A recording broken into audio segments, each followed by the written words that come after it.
Hello and welcome to your channel as the like it. Indian history की series में आज हम जानेंगे लेटर मुगल्स के बारे में। इससे प्रीवियस लेक्चर्स में हमने देखा था मुगल सल्तनत का सेटअप होना और साथ ही हमने डील किया था फेमस मुगल किंग्स को, जैसे बाबर, हुमायूं, अकबर, जहांगीर, शाहजहां और औरंगजेब। अगर आपने ये लेक्चर्स अभी तक नहीं देखे हैं तो इट इज़ रिक्वेस्टेड कि आप उनको देख लें ताकि कंटिन्यूटी में ये टॉपिक आपको अच्छी तरह समझ में आए। तो आइए स्टार्ट करते हैं आज का टॉपिक, जो है लेटर मुगल्स। औरंगजेब के बाद से लेकर 1858 तक जितने भी मुगल सम्राट हुए उन सबको लेटर मुगल्स की कैटेगरी में डाला जाता है। 1707 में औरंगजेब की डेथ के बाद उसके बेटों में एक वॉर ऑफ सक्सेशन स्टार्ट हो गया। ये वॉर ऑफ सक्सेशन हुआ था मुआज़्ज़म, जो कि गवर्नर ऑफ काबुल था, मोहम्मद काम बख्श, जो कि गवर्नर ऑफ दक्कन था, और हुआ था मोहम्मद आजम शाह, जो कि गवर्नर ऑफ गुजरात था। इस वॉर ऑफ सक्सेशन में मुआज़्ज़म विक्टोरियस हुआ and he ascended to the throne with the title of Bahadur Shah one. Later Mughals में सबसे पहले हैं बहादुर शाह वन, जिनको शाह आलम भी कहते हैं, मुआज़्ज़म भी कहते हैं, और इन्होंने रूल किया from 1707 to 1712। Bahadur Shah one की एक लिबरल अप्रोच रही टुवर्ड्स द नोबल्स, और इस कारण से उसने ग्रांट किए उन्हें प्रिफर्ड डोमेन्स और उनको प्रमोशंस भी दिए। इसकी वजह से स्टेट के फाइनेंसेस भी डिटोरिएट हुए और ऐसा माना जाता है कि रियल पावर जो थी वो वज़ीर जुल्फ़िकार खान के पास रही। बहादुर शाह वन के पीरियड में ही इंडिपेंडेंस ऑफ मारवाड़ को रिकॉग्नाइज किया गया।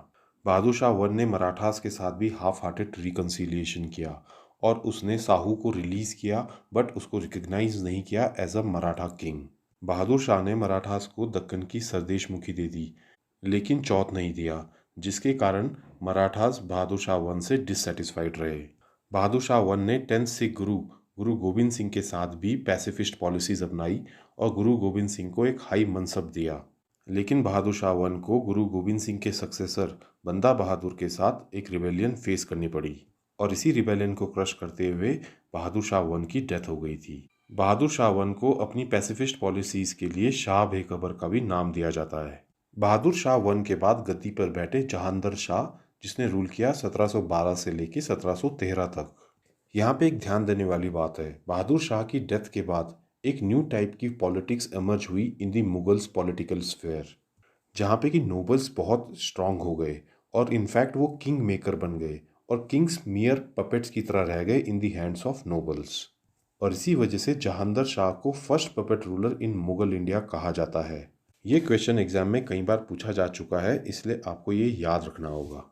जहांदर शाह एडमिनिस्ट्रेशन में लीस्ट इंटरेस्टेड था और इसीलिए अल्टीमेट पावर चली गई in the hands of Zulfikar Khan.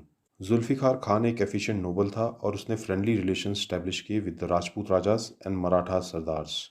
जजिया को एबॉलिश किया गया और मारवाड़ के राजा अजीत सिंह को महाराजा का टाइटल दिया गया, और ऐसे ही अम्बेर के जय सिंह को दिया गया टाइटल ऑफ मिर्जा राज सवाई। जुल्फ़िकार खान ने मराठास को दक्कन का चौथ और सरदेशमुखी ग्रांट कर दिया। यहाँ पे एक बात ध्यान रख लें कि जुल्फ़िकार की one of the most hated policies थी इंट्रोडक्शन ऑफ इजारा system of revenue farming. Zulfikar Khan की इंपॉर्टेंट पोजीशन को देखकर बाकी नोबल्स जेलस हो गए और उन्होंने राजा को जुल्फ़िकार खान के खिलाफ भड़का दिया, जिसके कारण उनके बीच में मिसअंडरस्टैंडिंग्स हो गई। फाइनली जहांदर शाह को उसके ही नेफ्यू फर्रुखशियार ने आगरा में डिफीट कर दिया। आइए अब जानते हैं फर्रुखशियार के बारे में, जिसने रूल किया था फ्रॉम 1713 टू 1719। फर्रुखशियार की जीत का सबसे बड़ा कारण था सपोर्ट ऑफ सैयद ब्रदर्स, जो कि उस समय किंग मेकर्स बन गए थे। ये ब्रदर्स थे सैयद अब्दुल्ला खां, जिनको वज़ीर बनाया गया, और हुसैन अली खां, जिनको मीर बख्श बनाया गया। इन सैयद ब्रदर्स ने ही जुल्फ़िकार खान को मार दिया था और जुल्फ़िकार खान की तरह ही अब ये एक पावरफुल नोबल बन चुके थे। सैयद ब्रदर्स ने मराठास, जाट्स, राजपूत के साथ पीस कायम किया और सिख रिवोल्ट को सक्सेसफुली सप्रेस किया। इसी टाइम पर सिख लीडर बंदा बहादुर को एग्जीक्यूट कर दिया गया। यहाँ पे एक बात ध्यान दे लें कि 1717 में फर्रुखशियार ने ही ट्रेडिंग प्रिविलेजेस ग्रांट की थी to the East India company. क्योंकि ये टॉपिक बहुत इंपॉर्टेंट है, इसलिए हमें इसे थोड़ा डिटेल में समझना होगा, और इसको समझने के लिए सबसे पहले समझना होगा क्या था जॉन सुरमान या सुरमान एम्बेसी। 1715 में मुगल एम्परर फर्रुखशियार के कोर्ट में आया था एक इंग्लिश मिशन, जिसका नाम था सुरमान एम्बेसी। इसके चीफ थे जॉन सुरमान। उनके अलावा इस मिशन में आए थे 1 इंटरप्रेटर, 1 सेक्रेटरी एंड 1 फिजिशियन, जिनका नाम था डॉक्टर हैमिल्टन। ये एम्बेसी इनिशियली अपने ऑब्जेक्टिव्स में सक्सीड नहीं हुई, लेकिन फिर डॉक्टर हैमिल्टन ने एम्परर फरुखशियार की कुछ सीरियस एलिमेंट्स को क्योर कर दिया और इसी से खुश होकर फरुखशियार ने ग्रांट किए 3 सेपरेट फरमान्स, each for the 3 presidencies of Bengal, Bombay and Madras.